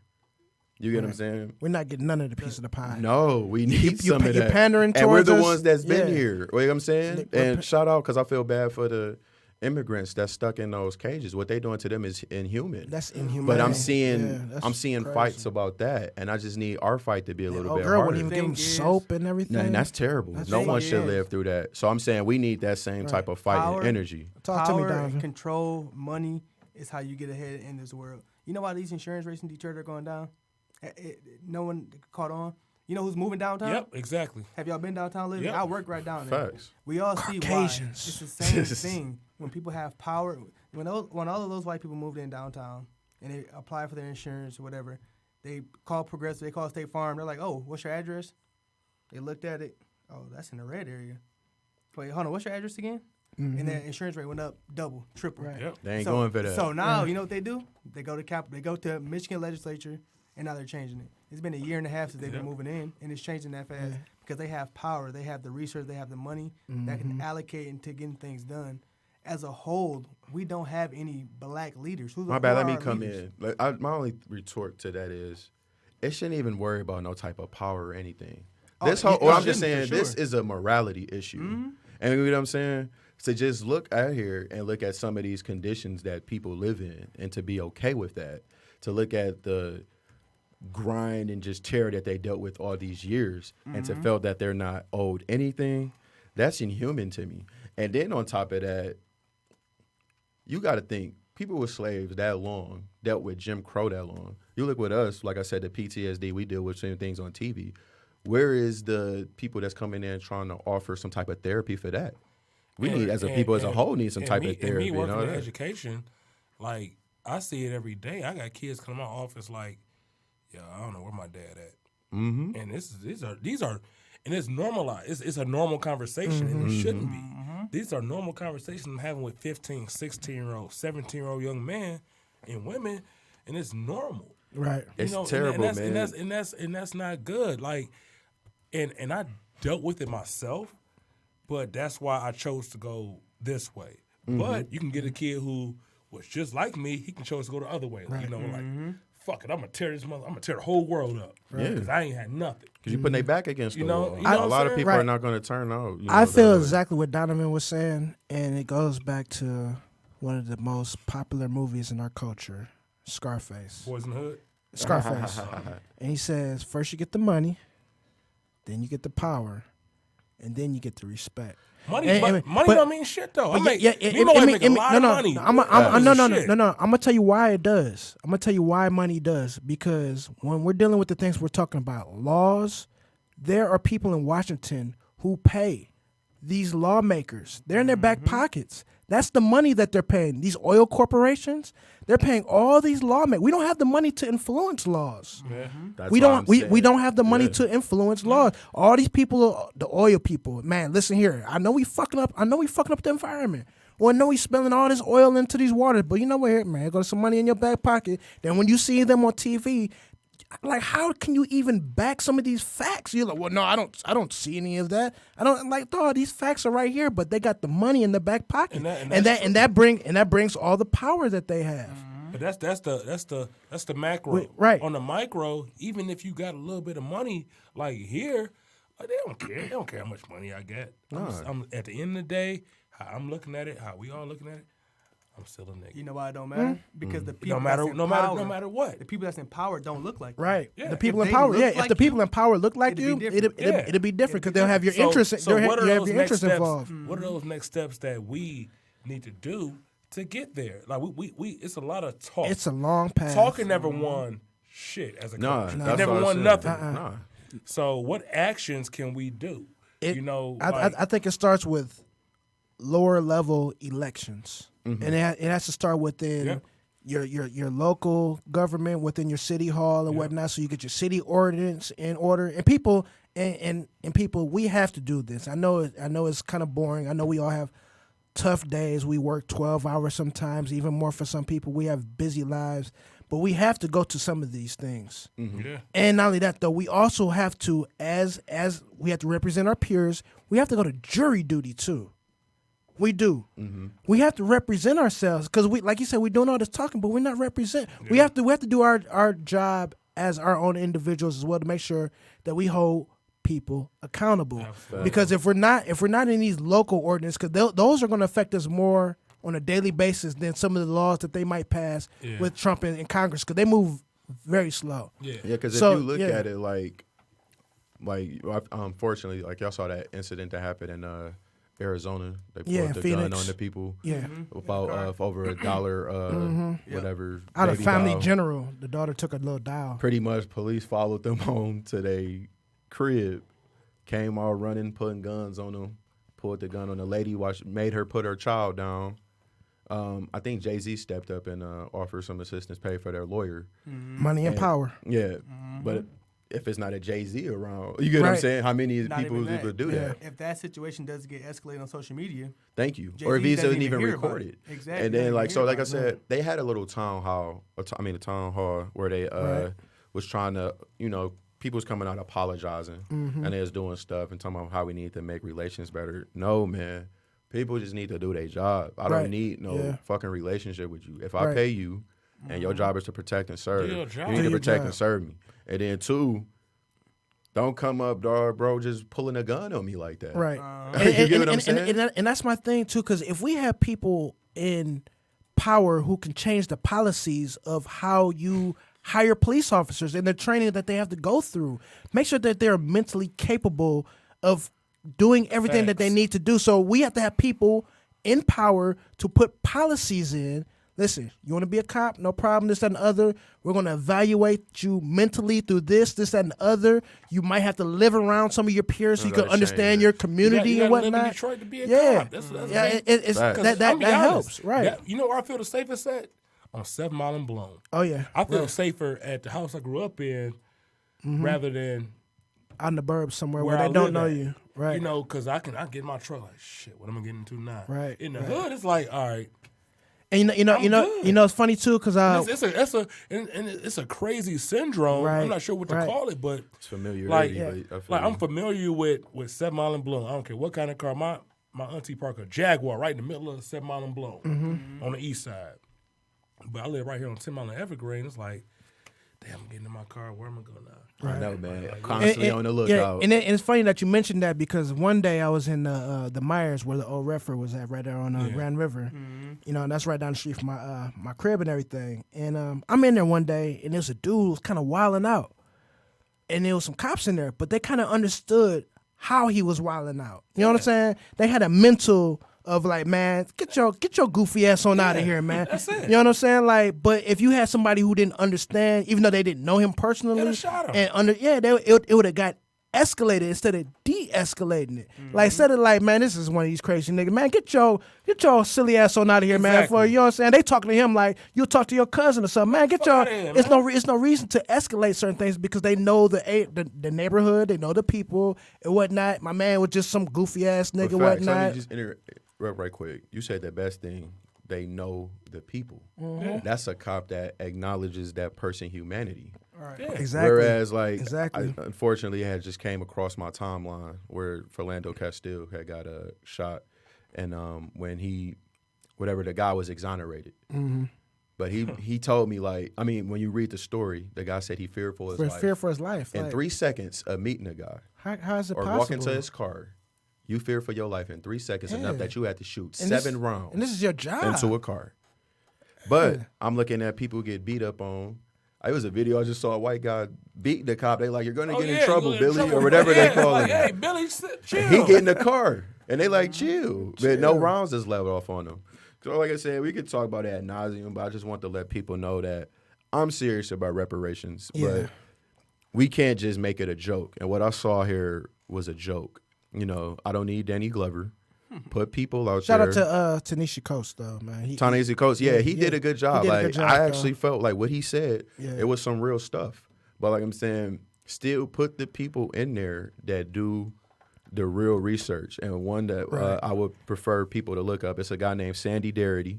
He works for Duke. He's an economist. He did an article called 40 Acres and a Mule, What It Will Look Like Today. And then he also talked about the 10 myths of the racial wealth gap. So it basically is black people sometimes they feel like, oh, well, if you save money, if you get financial literacy, that'll help you shorten the gap. No, this is a 200-year gap that it would take still for us to paying make attention. up. Yeah, you know, so it touched a lot of that. Let's just go around. Everyone get your shout outs. We about to get out of here. Thank you. This was a good show. Yeah, It was a good draft recap. We got some good insight. Shout out to Michigan, shout out to all that. my coworkers out there at Lear, man. We it's like family out there. I appreciate everybody that be tuning in and listening, man. We want to download the podcast. Just shout out to all my coworkers out there, man. I love y'all, man. Y'all good people. Shout out to the Pistons for pissing me off once again. They never fail. Never failed me, so just let me down again.